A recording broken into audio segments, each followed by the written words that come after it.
Finally, all of you, have unity of mind, sympathy, brotherly love, a tender heart and a humble mind.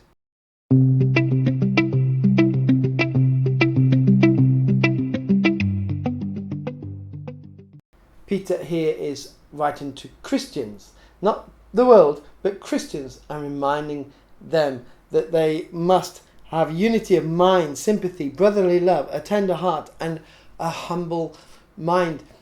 Something that sadly today we need to hear as well. Too easily we can forget.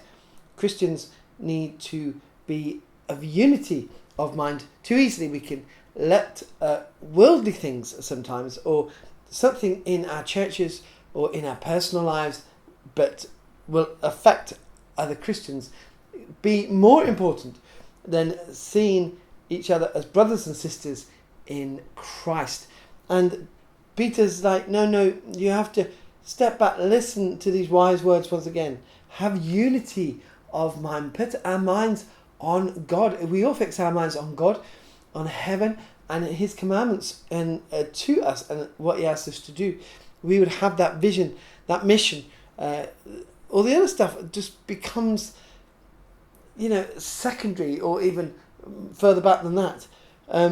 Sympathy, that we need to have sympathy for each other. We all go through difficult times in this broken world and in broken lives, that we have sympathy, and where perhaps divisions are, or bitterness, well, that should go for sure, but to have sympathy for where we all are. Brotherly love, and that's family love as we are brothers and sisters. I have two brothers and I love them so deeply, but Peter says, to our brothers and sisters in Christ, have that same love. I wouldn't treat my brothers sometimes the way I might treat other people, not saying that I always do, by the way, but sometimes, the way that you think. When you do that with a family, you kind of pull back a bit more, but with friends, you might let things go a bit too far. Have a tender heart, not hard heart, a rock, a heart of stone, but a tender heart, a heart that receives love and gives love, and a humble mind. We can get on our high horse, we can think we're better than people, we can be angry at people, and have a humble mind, seeing perhaps a problem from all points of view, and just being humble in the situation and trying to work through whatever that might be. Too often we can just make things difficult as churches, as brothers and sisters in Christ, living our lives outside church, and the world looks in and says, well, if they're like that, I don't want to be a Christian.